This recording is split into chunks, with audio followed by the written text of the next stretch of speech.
नमस्कार साथियों, स्वागत है आपके अपने यूट्यूब चैनल सक्सेस के में। साथियों, आज के इस वीडियो में हम लेकर के हैं बिहार स्पेशल के टॉप 20 क्वेश्चंस, यानी मात्र 20 क्वेश्चन है, लेकिन एकदम जबरदस्त सीरीज लेकर के आए हैं। इसमें आपको कुछ करंट अफेयर्स के चीज भी एक्सप्लेनेशन के तौर पर आपको बताते जाएंगे। ठीक है, चलिए वीडियो अच्छा लगा लाइक जरूर कर दीजिएगा, फटाफट लाइक कर दीजिए आप लोग थोड़ा सा। ठीक है, चैनल पर नए हैं तो चैनल को सब्सक्राइब करना नहीं भूलिएगा। चलिए सबसे पहले एक बात और आपसे कर लें कि कल जो है सो आपको पता ही है कि कल से आपकी स्टार्ट हो रही है डीएलएड की स्पेशल कक्षाएं।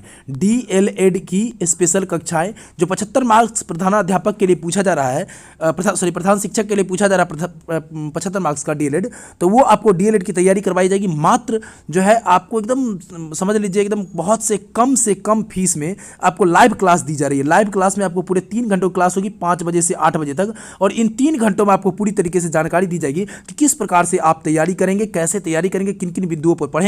सारे एक एक यूनिट करके 8 यूनिट है, 8 यूनिट का पूरा एक्सप्लेनेशन किया जाएगा। ठीक है, इसलिए अगर आप लोग नए हैं, आप लोग अगर नहीं तैयारी कर पाए हैं डीएलएड की कक्षा का, तो बिल्कुल आप लोग जुड़िए और 2 नंबर आपके सामने दिए गए हैं, दोनों में से किसी पर आप कॉल कीजिए, मैसेज कीजिए, जैसे भी कीजिए। ठीक है, आप वहां से जानकारी प्राप्त कर लीजिए पूरी तरीके से, और वहां से आपको कैसे क्लास करना है, किस तरह से करना है, सारी जानकारी आपको मिल जाएगी। लाइव कक्षा है। ठीक है, चलिए शुरुआत करते हैं, एक एक प्रश्न को देखेंगे। पहला प्रश्न हमारा क्या कहता है, देखिए पहला, बिहार सरकार द्वारा पटना में खादी मॉल के ब्रांड एम्बेसडर के रूप में किसे नियुक्त किया गया है। देखिए आपके सामने 4 ऑप्शंस दिए गए हैं। 4 ऑप्शंस में पहला ऑप्शन आपका सोनू सुदारा है, दूसरा ऑप्शन पंकज त्रिपाठी, तीसरा रोहित शर्मा, चौथा मानसी छिल्लर, और 5वां एक से अधिक या कोई नहीं। अब यहाँ देखिए किसके साथ जाएंगे, आपको बिल्कुल पंकज त्रिपाठी के साथ जाना होगा। पंकज त्रिपाठी को जो है बिहार खादी मॉल के जो है ब्रांड एम्बेसडर बनाए गए हैं। अब यहाँ पर 2-3 बातें याद रख लीजिए कि जो बिहार में जो पटना में बना है, ये कहाँ बना है, पटना में खादी मॉल बना है, और ये जो है देश का सबसे बड़ा खादी मॉल है, देश का सबसे बड़ा खादी मॉल है, ये भी ध्यान रखिएगा, सबसे बड़ा खादी मॉल है। ठीक है, अब देखिए ये जो ब्रांड एम्बेसडर बनते हैं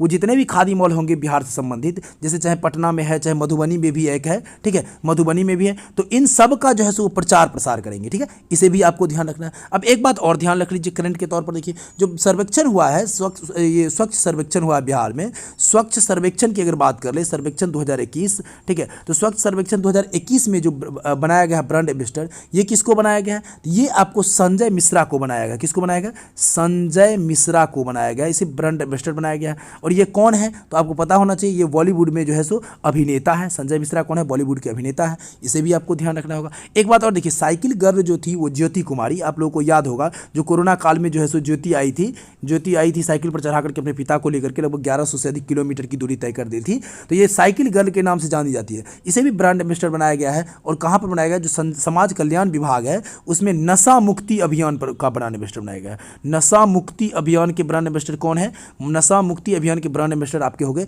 ज्योति कुमारी, इसे भी ध्यान रखिएगा। एक और ध्यान रख लीजिए, इसमें लास्ट जो है सो एकदम महत्वपूर्ण बातें हैं, जो एक नेहा गुप्ता है, डॉक्टर नेहा गुप्ता, ठीक है, नेहा गुप्ता को बनाया गया है बिहार और झारखंड का जो है, बिहार और झारखंड का पूरा एकदम दोनों को सम्मिलित, बिहार और झारखंड दोनों का सम्मिलित रूप से जो है सो ब्रांड एम्बेसडर बनाया गया है। और इसमें मिस एंड मिसेज इंडिया का ये माइलस्टोन से संबंधित है, मिस एंड मिसेज इंडिया का ब्रांड एम्बेसडर बनाया गया है। ठीक है, तो इतनी बातें आप बिल्कुल ध्यान रखिएगा, एकदम इंपॉर्टेंट है, बीपीएससी प्रधान शिक्षक प्रधानाध्यापक के साथ साथ बीएसएससी एग्जाम के लिए भी बहुत ही महत्वपूर्ण है। आइए दूसरे प्रश्न को देखते हैं।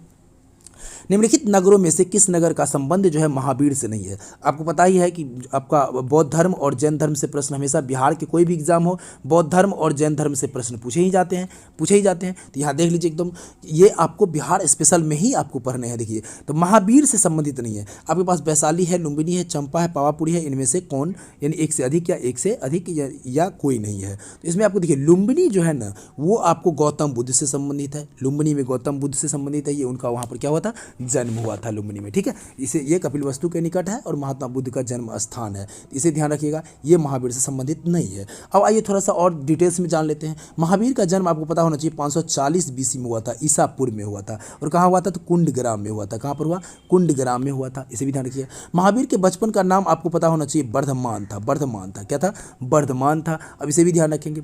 और साथ ही साथ देखिए इनके पिता का नाम क्या था, सिद्धार्थ था, पिता का क्या नाम था, सिद्धार्थ था। और माता का नाम क्या था, त्रिशला थी, त्रिशला, त्रिशला। त्रिशला कौन थी? तो चेटक की बहन थी, जो राजा चेटक थी उसकी बहन थी त्रिशला। यहाँ देखिए महावीर जो है 30 वर्ष की अवस्था में अपने बड़े भाई जो थे, उनके नंदीवर्धन भाई थे, उनसे आज्ञा लेकर के ये संन्यास का जो है सो जीवन ग्रहण कर लिए थे। ठीक है, इनकी शादी भी हो चुकी थी। पत्नी का नाम क्या था? तो पत्नी का नाम था यशोदा, इसे भी ध्यान रखिएगा। ठीक है, महावीर की पत्नी का नाम क्या था? यशोदा नाम था। अब यशोदा जो थी तो वो आपको मान लीजिए एक पत्नी भी पुत्री भी एक हुई थी इनसे, तो वो पुत्री का क्या नाम था? अनुंजया प्रियदर्शनी नाम था पुत्री का, अनुंजया प्रियदर्शनी, इसे भी ध्यान रखिएगा। दामाद का नाम था जमाली। जमाली जो था वो प्रथम इनका शिष्य भी था। ठीक है, इन्होंने सबसे अधिक उपदेश दिए। कहाँ पर दिए? देखिए 42 वर्ष की अवस्था में इनको जो है सो पूरी तरीके से ज्ञान प्राप्त हो गया था। 30 वर्ष थी, 12 वर्ष कठोर तपस्या किए थे इन्होंने।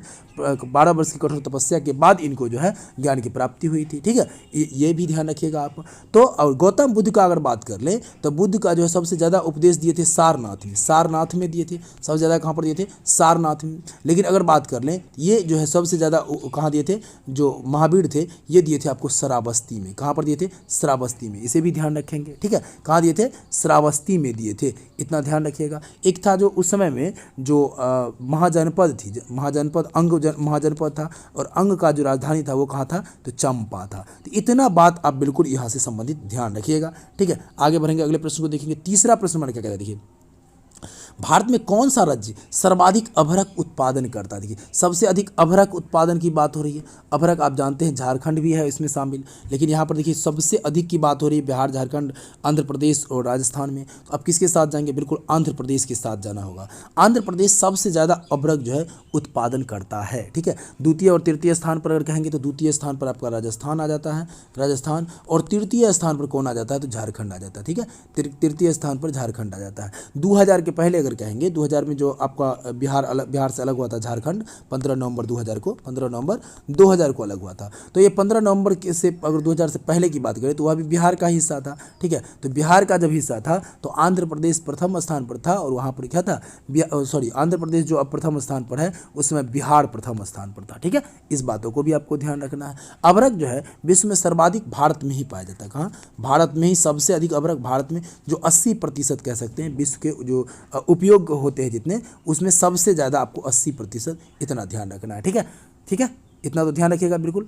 आगे बढ़ते देखिए अगले प्रश्न को देखते हैं। अगला प्रश्न हमारा क्या कहता है, देखिए क्वेश्चन नंबर 4 क्या कहता है? क्वेश्चन नंबर 4 हमारा कहता है हाल ही में बिहार के किस युवा निर्देशक द्वारा भारतीय सेना व पुलिस को समर्पित सीना 56 इंच नामक गाना तैयार किया गया है? देखिए गाना जो तैयार किया गया है ये सीना 56 इंच का। ठीक है, सीना आप जानते हैं मोदी जी के द्वारा कहा गया था कि 56 इंच का सीना जो है सो उस पर मतलब चर्चाएँ हुई थी काफ़ी। तो बिहार के कौन से ऐसे जो है सो निर्देशक हैं? ये देखिए अभिषेक कुमार निर्देशक है। कौन से हैं? आप एक के ऑप्शन के साथ जाएंगे। अभिषेक कुमार ऐसे निर्देशक हैं जिन्होंने 56 इंच का गाना तैयार किया गया था। इस गाने में जो है आप रेमो डिसूजा का नाम जानते होइएगा। रेमो डिसूजा जो पूरी तरीके से कोरियोग्राफर है, बहुत ज़बरदस्त कोरियोग्राफर है, ये भी इस गाने में नज़र आ रहे हैं। ठीक है, और कौन कौन से नज़र आ रहे हैं? तो अभिमन्यु सिंह जो अभिनेता है, फिल्म स्टार जो देवगिल है, देवगिल, और ये सब भी इसमें है। तो अभिषेक कुमार आपको बिल्कुल ध्यान रखना है। 56 इंच का सीना गाना जो है सो अभिषेक कुमार के द्वारा गाया गया है। देखिए अभिषेक कुमार के द्वारा इन्हें तैयार किया गया। देखिए देश का दूसरा लोटस टेम्पल बिहार के किस जिले में बनाया जा रहा है? देखिए देश का दूसरा अगर हम बात करें, पहला पहले जान लेते हैं। पहला जो है सो पहाड़ी मंदिर एकदम बिहार शरीफ में है। कहाँ पर है? बिहार शरीफ में है, पहला बिहार शरीफ में है। ठीक है, और दूसरा जो है आपका कहाँ पर तैयार हुआ है? दूसरा लोटस टेम्पल नालंदा में तैयार हुआ। कहाँ पर? नालंदा में, ध्यान रखिएगा इसे भी। दूसरा लोटस टेम्पल जो है आपको नालंदा, यानी सी ऑप्शन के साथ आपको जाना होगा। ये पूरी तरीके से अगर ये मंदिर की बात करें तो जो विश्व का एकदम छठा उपासना गृह होगा। ठीक है, कौन सा होगा? विश्व का छठा उपासना गृह होगा ये। ठीक है, ध्यान रखिएगा इसे भी, छठा उपासना गृह होगा। आगे देखिए बिहार के किस उत्पाद को जो फाइटोसैनिटरी सर्टिफिकेट है, पादप स्वच्छता प्रमाण पत्र जो है प्राप्त हुआ है? किसको मिला है सर? तो अमरूद को मिला है। अभी जस्ट जो है सो किसको मिला है? अमरूद को मिला है। ठीक है, इसे ध्यान रखिएगा। अमरूद को जो है ये फाइटोसैनिटरी सर्टिफिकेट जो है दिया गया है। ठीक है, कौन सा सर्टिफिकेट दिया गया है? फाइटोसैनिटरी सर्टिफिकेट दिया गया। किसको दिया गया है? तो अमरूद को दिया गया। चलिए आगे बढ़ते हैं, अगले प्रश्न को देख लेते हैं। बिहार में मेडिकल और इंजीनियरिंग की बात करें कॉलेज में, छात्र एवं छात्राओं को यानी छात्राओं को जो है 33%, इतना ही याद रखिएगा, 33% जो है आरक्षण दिया गया है, जो महिलाओं को 33% सीट रिजर्व कर दिया गया है। ठीक है, आगे बढ़ते हैं, अगले प्रश्न को देखते हैं। अगला प्रश्न हमारा क्या कहता है, देखिए जरा। अगला प्रश्न हमारा 8 नंबर प्रश्न कहता है, बिहार का राजकीय पक्षी कौन सा है। देखिए, राजकीय पक्षी जो है उसको आपको किसको माना गया है, गोरैया को माना गया है। गोरैया को जैसे नीतीश कुमार के द्वारा घोषणा किया गया कि राजकीय पक्षी कौन सा होगा, गोरैया होगा। अब गोरैया को देखिए, 2010 में प्रथम बार गोरैया दिवस भी मनाया गया था। गोरैया दिवस आपको प्रश्न पूछता है, गोरैया दिवस जो है कब मनाया जाता है, कब मनाया गया था, पहली बार कब मनाया गया था, तो 2010 में मनाया गया था। और ये कब मनाया जाता है, तो 20 मार्च को मनाया जाता है। कब, 20 मार्च को मनाया जाता है। नेचर जो होता है ना, नेचर कहा जाता है, नेचर फॉरएवर सोसाइटी, ठीक है, तो भारत के द्वारा इसको इसका प्रतिपादन किया गया है, कुल मिलाकर कहिए बनाया गया है ये। ठीक है, तो बिहार के मुख्यमंत्री नीतीश कुमार के द्वारा, चूंकि ये गोरैया क्या है, प्रायः लुप्त होने वाला प्रजाति है, तो इसको लोग जाने, इसको इसके बारे में जानकारी प्राप्त करें, इसे देखें कम से कम। ठीक है, इसलिए इसको राजकीय, चूंकि लुप्त प्राय जाति है तो कब समाप्ति की कगार पर चला जाएगा, कब समाप्त हो जाएगा, इसका कोई ये ठीक नहीं है। इसलिए इसको बनाया गया कि गोरैया के बारे में लोगों के पास तक जागरूकता हो, लोग जान पाए कम से कम। ठीक है, बिहार में किस आंदोलन के समय मुठिया प्रथा शुरू की गई थी। देखिए, मुठिया प्रथा की बात हो रही है। आप लोग कई प्रथा को देखें, लेकिन मुठिया प्रथा जो है सो कहीं ना कहीं आपको बिहार से संबंधित है, इसलिए इसको बिल्कुल ध्यान रखना है।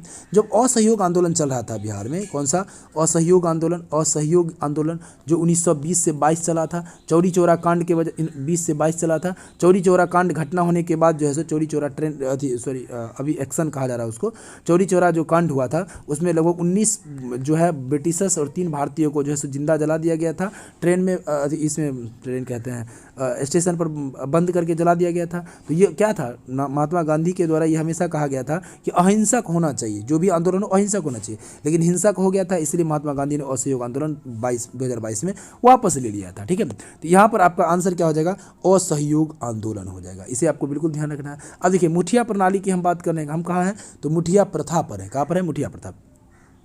क्या हुआ था, प्रत्येक घरों से एक मुट्ठी अनाज का जो है दाना इकट्ठा करने के लिए कहा गया था। ठीक है, एक मुट्ठी अनाज का दाना असहयोग आंदोलन के लिए पूरी तरीके से इकट्ठा करने के लिए कहा गया था, इसीलिए एक मुट्ठी है, इसीलिए इसका नाम हो गया मुठिया प्रथा, मुठिया प्रणाली। ठीक है, एक मुट्ठी अनाज प्रत्येक दिन खाना बनाने के लिए या रखा जाता था। ठीक है, क्या होता था, रखा जाता था। इस मुठिया प्रथा में क्या था कि जो एक और आर्थिक मजबूती प्रदान हो रही थी, और दूसरी तरफ क्या होता, स्वतंत्रता आंदोलन को व्यापक बनाने में बल दिया जा रहा था। तिलक निधि कोष भी जमा हुआ था, तिलक के द्वारा असहयोग आंदोलन में तिलक निधि कोष बना था। एकदम चंद समयों में जो है सो 1 करोड़ से अधिक की राशि जमा हो गई थी, बहुत कम दिनों में ही हो गया था, 1 करोड़ से अधिक राशि जमा हो गई थी। तिलक निधि कोष में लगभग 9 लाख जो है 42,000 रुपये जो है दान में भी दिया गया था। तो इन सब चीज़ों को आपको ध्यान रखना है। सदाकत आश्रम की जो स्थापना असहयोग आंदोलन के दौरान ही हुआ था, पटना में। ठीक है, कहाँ हुआ था, पटना में हुआ था, तो इसे भी आपको ध्यान रखना है। चलिए आगे बढ़ते हैं, अगले प्रश्न को देखते हैं। कहता है, बिहार 2021-22 के बजट में सबसे ज़्यादा प्रावधान जो है 38 कितना 1035 करोड़ रुपये, जिसका संबंध किस क्षेत्र से। देखिए, शिक्षा के क्षेत्र में ये बजट तैयार हुआ, याद रखिएगा। शिक्षा के क्षेत्र में बिहार में इस बार जो है 2021-22 की अगर बात करें तो 38,035.93 करोड़ रुपया जो है रखा गया है। तो ये शिक्षा से संबंधित है, इसे भी ध्यान रखना है। किन कारणों से राजकुमार शुक्ल ने महात्मा गांधी को बिहार आने हेतु आमंत्रित किया था। तो देखिए, महात्मा गांधी वाली बातें जो है ये 3 कठिया प्रणाली को, तो यहाँ पर देखिए जो चंपारण सत्याग्रह है 1917 में हुआ था। चंपारण सत्याग्रह कब हुआ था, चंपारण सत्याग्रह 1917 में हुआ था, इसे भी आपको ध्यान रखना है, 1917 में हुआ था। और ये इसमें क्या था, जो 20 कट्ठे में 3 कट्ठा जो है नील की खेती करने के लिए बाध्य किया जाता था, और ये 3 कट्ठा वो होता था जो उपजाऊ जमीन होता था। लेकिन नील में क्या होता था कि इतने बड़े जड़ें होती थी, इतनी बड़ी गांठों वाली जड़ हो जाती थी, जिससे क्या होता है कि जो उर्वर धरती भी होती थी वो बंजर हो जाया करती थी। इसलिए किसान परेशान थे कि जहाँ अच्छी खासी फसल हो रही है वो भी बर्बाद होता जा रहा है। तो किसान ने राजकुमार शुक्ल को अप्रोच किया, और राजकुमार शुक्ल ने महात्मा गांधी को अप्रोच किया, और महात्मा गांधी ने पहले बार सत्याग्रह, भारत में सत्याग्रह पहले बार प्रयोग किया था, कहाँ पर, चंपारण में, और 3 कठिया प्रणाली को समाप्त कराने में पूरा अहम योगदान दिया था। ठीक है, तो याद रखेंगे, महात्मा गांधी, राजकुमार शुक्ल, 3 कठिया प्रणाली। ठीक है, यह ध्यान रखिएगा। आगे बढ़ते हैं। देखिए, वर्ष जो है 1935 में किसकी अध्यक्षता में बिहार में कांग्रेस की स्वर्ण जयंती मनाई गई थी। किसकी अध्यक्षता में स्वर्ण जयंती मनाई गई थी, ये कहा जा रहा है। ठीक है, किसकी अध्यक्षता में स्वर्ण जयंती मनाई गई थी। आपके सामने में देखिए कितने ऑप्शंस हैं, चार ऑप्शन है, श्याम बिहारी लाल, कर्पूरी ठाकुर, श्री कृष्ण सिंह, राम मनोहर लोहिया। कौन से आंसर हो जाएंगे आपके? तो आपको जो है सो बिल्कुल जाना होगा किनके साथ? तो आपको जाना होगा श्री कृष्ण सिंह के साथ। कौन से? श्री कृष्ण सिंह के साथ। और सी आपका ऑप्शन सही हो जाएगा। देखिए श्री कृष्ण सिंह की जो बातें हैं यहाँ पर, इसे बिल्कुल ध्यान रखना है आपको, ठीक है। इन्होंने 1935 में बिहार कांग्रेस की जो अधिवेशन हुई थी वहाँ पर ये जो है सो पूरी तरीके से एक्टिव थे। ये इनकी अध्यक्षता में हुई थी बिहार कांग्रेस का, ठीक है, अधिवेशन। तो वहाँ पर स्वर्ण जयंती मनाई गई थी, क्योंकि 50वीं जयंती थी। क्या थी? क्योंकि 50वीं जयंती थी, ठीक है। 50वीं जयंती होने की वजह से इसको जो है 50वीं वर्षगांठ की खुशी में स्वर्ण जयंती के रूप में मनाया गया था। आपको पता है कांग्रेस की स्थापना कब हुई थी? कांग्रेस की स्थापना 1885 में हुई थी। पहले अध्यक्ष WC बनर्जी थे। दूसरे अध्यक्ष की अगर बात कर ले 1886 में जो हुई थी, उसमें आपको दादा भाई नौरोजी थे। दादा भाई नौरोजी। प्रथम मुस्लिम अध्यक्ष की अगर बात कर ले तो वो बने थे 1887 में। कौन बने थे? तो बदरुद्दीन तैयब जी बने थे, ठीक है। महात्मा गांधी एक ही बार 1924 में बने थे, 1924 में बेलगाम अधिवेशन में बने थे। और ये कब हुआ था? बेलगाम अधिवेशन 1924 में हुआ था। और यहाँ पर एक ही बार महात्मा गांधी ने इसकी अध्यक्षता करी है। महिला की अगर बात करें तो प्रथम महिला में एनी बेसेंट आ जाती है। एनी बेसेंट प्रथम महिला बनी थी कांग्रेस का अध्यक्ष। लेकिन अगर बात करें भारतीय महिला में तो सरोजनी नायडू आ जाती है। कौन आ जाता है? सरोजनी नायडू आ जाता है। इसमें अभी ध्यान रखेंगे। कृष्ण सिंह देखिए इंपॉर्टेंट इसलिए हो जाते हैं कि प्रथम मुख्यमंत्री भी बने थे बिहार के प्रथम मुख्यमंत्री भी बने थे। इसे भी आपको ध्यान रखना है। लाला लाजपत राय जो है उन्होंने कौन सा दिया था? एक सेफ्टी बल्ब की थ्योरी दिया था। लाला लाजपत राय के द्वारा कांग्रेस की स्थापना को लेकर के लाला लाजपत राय ने क्या कहा था कि सेफ्टी बल्ब जो है बल्ब का थ्योरी दिया था इन्होंने। कांग्रेस शब्द जो है अमेरिका से लिया गया। कहाँ से लिया गया? अमेरिका से लिया गया था। जिस समय कांग्रेस की स्थापना हो रही थी तो 72 लोग जो है उसमें शामिल हुए थे पहले बार, ठीक है। इन सभी बातों को आपको बिल्कुल ध्यान रखने हैं। आगे बढ़ते हैं, अगला प्रश्न देखते हैं क्या कहता है। 13 नंबर देखिए, यहाँ पर ऑप्शन थोड़ा सा क्या हुआ, जो इधर से उधर हो गया है। इसके लिए एकदम टेंशन लेने की कोई बात नहीं है। देखिए कहता है बिहार में पहला दूरदर्शन केंद्र कहाँ स्थापित किया गया था? आपके सामने चार ऑप्शन से ए 1978, 1975, 1982, 1926 होना चाहिए था। एक लगता है कि एक्स्ट्रा आ गया इसमें, यानी या 1912 होना चाहिए था, ऐसा कुछ होना चाहिए था। तो आपको बिल्कुल को क्या होना चाहिए? तो 1978 ए ऑप्शन आपका सही होगा। पहला दूरदर्शन केंद्र 1978 में स्थापित हुआ था। और कहाँ पर हुआ था सर? तो मुजफ्फरपुर में हुआ था। आप लोगों को पता ही है, मुजफ्फरपुर में हुआ था। बिहार के मुजफ्फरपुर में हुआ था, ठीक है। कहाँ हुआ था? मुजफ्फरपुर में हुआ था। अब देखिए भारत का प्रथम जो है दूरदर्शन केंद्र 1900 आपको कब 59 में स्थापित हुई थी। कहाँ पर? तो दिल्ली में हुई थी।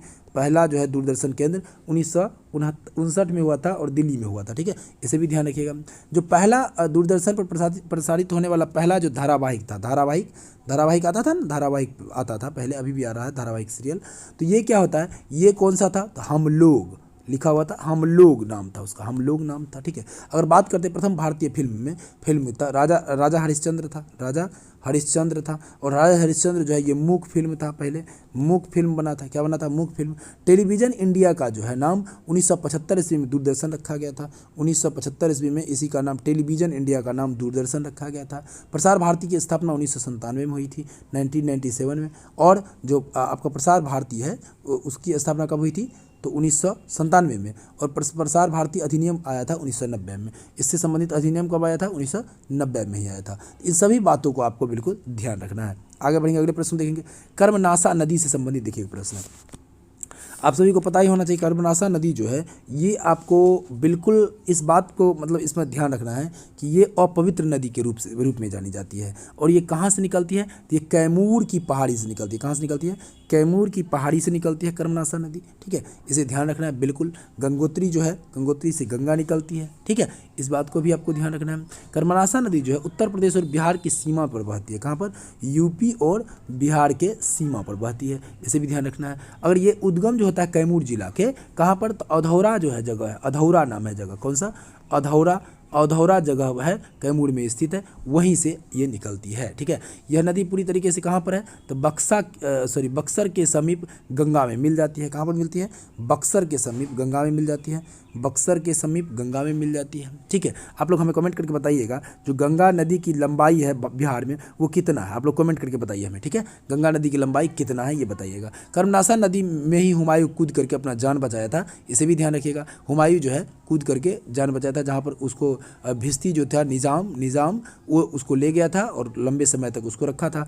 तो उसके बाद जो है सो पुनः हुमायूं ने क्या किया था? निज़ाम को भी एक दिन का राजा बनाया था, तो उसने चमरों का सिक्का चलाया था। चमरों का सिक्का चलाने का कार्य किसका था? तो ये याद रखिएगा भिस्ती निज़ाम के द्वारा चलाया गया था। आगे बढ़ते देखिए, वर्तमान में बिहार में राष्ट्रीय राजमार्ग की लंबाई कुल कितनी है? देखिए बात हो रही है राष्ट्रीय राजमार्ग की, किसकी? राष्ट्रीय राजमार्ग की लंबाई कितनी है, ये बातें हैं। तो यहाँ पर आप किसके साथ जाना चाहेंगे? तो जो कुल लंबाई है आपको ना, तो 4917 किलोमीटर है। कहाँ पर है? 4917 किलोमीटर है। इसे भी ध्यान रखेंगे। देखिए राष्ट्रीय राजमार्ग का मतलब होता है NH, नेशनल हाईवे हम इसको कहते हैं। अगर बात कर लें पूरी तरीके से भारत में राष्ट्रीय राजमार्ग की कुल लंबाई, तो लगभग 1,37,625 किलोमीटर के आसपास है। कितना है?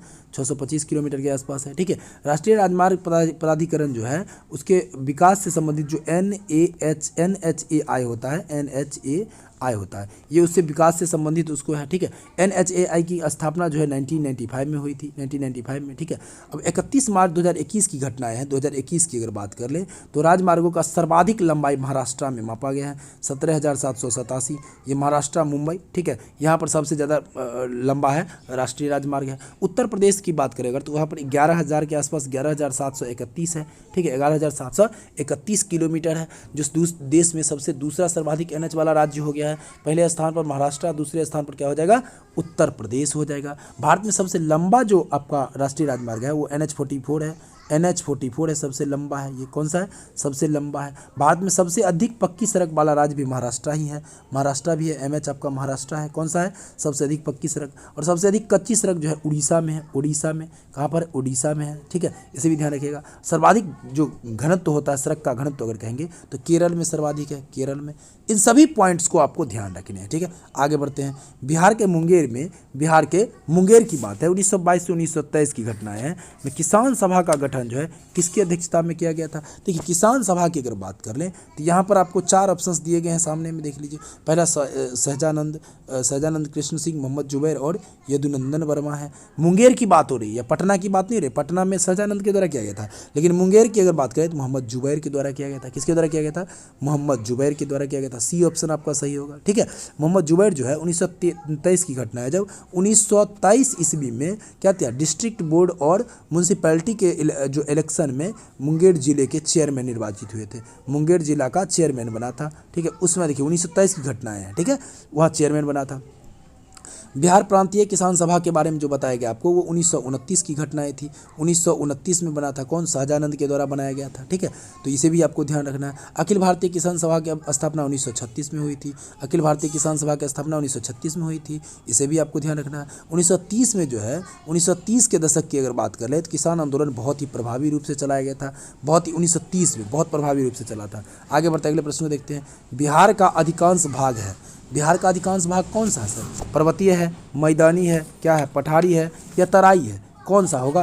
तो बिहार का अधिकांश भाग आपको बिल्कुल ध्यान रखिएगा मैदानी है। क्या है? मैदानी भाग है। पहाड़ पठार कम है बिहार में, मैदानी भाग ज़्यादा है। ठीक है, इसे ध्यान रखेंगे। बिहार का क्षेत्रफल आपको पता ही है कि 94,163 वर्ग किलोमीटर है। कितना है? 94,163 वर्ग किलोमीटर। अगर लंबाई और चौड़ाई की बात करें तो इस प्रकार से अगर आपका नक्शा बनता है तो ये हो गया आपका कौन सी? पूरब, और ये हो गया पश्चिम, ये हो गया उत्तर और ये हो गया दक्षिण। आप लोग हमें बताइएगा पूर्व से पश्चिम की लंबाई कितनी है और उत्तर से दक्षिण की लंबाई कितनी है, बिल्कुल हमें बताइए आप लोग। या सीधा ये बता दीजिए कौन सी लंबाई ज़्यादा है, ये बता दीजिए, आसान हो जाएगा आप लोग के लिए। ठीक है, और भी चीज़ें इसमें कुछ जानना है तो आप और भी चीज़ें जान सकते हैं आप। ठीक है, बिहार का अधिकांश भाग क्या हो गया? मैदानी है। दक्षिण भारत में अगर बात कर ले, यानी दक्षिण बिहार की अगर बात कर ले, दक्षिण बिहार के मैदान की, तो लगभग 49,000 किलोमीटर जो है वर्ग किलोमीटर क्षेत्रफल है इसका, 49,000 किलोमीटर। ठीक है, अगर कुल बात करें बिहार के कुल कृषि भूमि का, तो लगभग 56 लाख हेक्टेयर है कृषि भूमि है, 56 लाख हेक्टेयर की बात करते हैं। ठीक है, इतनी बातों को आपको बिल्कुल ध्यान में रखने होंगे। आगे देखिए, किस शहर में भारत का पहला राष्ट्रीय डॉल्फिन अनुसंधान केंद्र बना है? कहाँ पर बना है? राष्ट्रीय डॉल्फिन अनुसंधान केंद्र की बात हो रही है। ठीक है, डॉल्फिन अनुसंधान केंद्र कहाँ पर बना है सर? यहाँ 4 ऑप्शंस आपके सामने देखिए, रांची, देहरादून, ग्वालियर, पटना। तो बिल्कुल आपको ध्यान रखना है पटना में बना है। ठीक है, पटना में बना है। जो क्या बना है? भारत का पहला राष्ट्रीय डॉल्फिन अनुसंधान केंद्र। पहला भारत का पहला है, इसलिए इंपॉर्टेंट है सर, इसे ध्यान रखेंगे। अब यहाँ देख लीजिए, पटना नगर निगम की स्थापना कब हुई थी? आपके पास 4 ऑप्शन है, 1950, 1952, 1954, कितना? 56। तो कौन से ऑप्शन हो जाएंगे सर? तो यहाँ याद रखना 1952 हो जाएंगे। क्या हो जाएंगे? 1952। पटना नगर निगम की स्थापना 1952 हुई थी। आप लोग ये बताइए पटना हाई कोर्ट की स्थापना कब हुई थी? पटना हाई कोर्ट के स्थापना कब हुई थी? एचसी की। पटना नगर निगम सबसे बड़ा नगर निगम है, सबसे क्या है?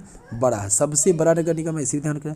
74वां संविधान संशोधन जब हुआ था उसमें नगर पालिका को जोड़ा गया था 1993 में, 1993 में नगर पालिका बना था। ठीक है, आपको पता है कि जो आपका 74वां संविधान संशोधन था वो 10वां क्या है? हाँ 12वीं अनुसूची है, 12वीं अनुसूची है। 11वीं अनुसूची में आपको क्या है? जो पंचायती राज से संबंधित है। 12वीं अनुसूची में क्या है आपका? ये नगर पालिका से संबंधित है। ठीक है, अभी बात करें जो पटना नगर निगम है उसमें वार्डों की संख्या लगभग 75 है, 75 वार्ड हैं। ठीक है, सबसे बड़ा नगर निगम यही, सबसे बड़ा अगर भारत का कह ले तो मुंबई का नगर निगम सबसे बड़ा है। ठीक है, वर्तमान पटना का जो नगर निगम है उसके मेयर कौन है? तो लगभग सीता साहू हैं। ठीक है, देख लीजिए सीता साहू हैं जो पटना नगर निगम के चेयरमैन है, इसे भी ध्यान रखिएगा, या मेयर कहिए। ठीक है, प्राइम मिनिस्टर संजय मिश्रा को बनाया गया है पटना नगर निगम का, ये तो आपको पहले ही बताया जा चुका है। अब लास्ट बच गया एक, देख लीजिए 2011 की जनगणना के अनुसार जो है बिहार जो राज्य है जनसंख्या के अनुसार देश में कौन से स्थान पर है? देखिए देश की बात हो रही है, देश में कौन से स्थान पर ये जो है आपके पास देखिए यहाँ क्लियर है कि आप देखेंगे 4 ऑप्शंस, प्रथम, द्वितीय, तृतीय और चतुर्थ में, तो आप तृतीय स्थान पर जाएंगे। क्या हो जाएगा आंसर? तृतीय स्थान। 2011 का जनगणना कहता है कि तृतीय स्थान पर जो है कौन है? तो बिहार है, जनसंख्या के दृष्टिकोण से देख लीजिए। अब आगे बढ़ेंगे, देखिए इसमें और भी कुछ चीज़ें हैं। जो सर्वाधिक जनसंख्या वाला जो राज्य है वो आपको पता होना चाहिए, यूपी है, लगभग 25 करोड़ से ज़्यादा हो गया। ठीक है, कितने होंगे?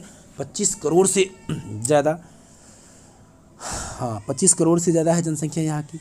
अब आगे देखेंगे इसमें कई जो देश है उसकी जनसंख्या इसकी जनसंख्या से बहुत ही कम है। सबसे कम आबादी वाला राज्य जो है आपको सिक्किम है, सबसे कम वाला कौन सा है? सिक्किम है। ठीक है, यूपी के बाद आता है महाराष्ट्र, महाराष्ट्र के बाद आ जाता है आपका बिहार, यूपी महाराष्ट्र बिहार हो जाता है। ठीक है, इसे भी ध्यान रखेंगे। भारत में सबसे अधिक जनसंख्या घनत्व की बात कर ले तो वो भी बिहार का ही है। सबसे अधिक जनसंख्या घनत्व होता है जो कि 1106 आदमी लगभग प्रति वर्ग किलोमीटर है। भारत में सबसे कम जनसंख्या घनत्व जो है अरुणाचल प्रदेश में, एपी में, अरुणाचल प्रदेश में। ठीक है, चलिए साथियों, आई होप कि आपको वीडियो अच्छा लगा होगा। इन सभी तथ्यों को आपको बिल्कुल ध्यान में रखना है, तभी जाकर के एग्जाम में आपको जो है सफलताएं मिल सकते हैं। एग्जाम में आपको काफ़ी मदद करने वाले ये सारे पॉइंट्स हैं। ठीक है, वीडियो अच्छा लगा हो तो लाइक कर दीजिए, कमेंट कीजिए और दोस्तों के साथ शेयर करना नहीं भूलिएगा। वीडियो बहुत बहुत धन्यवाद।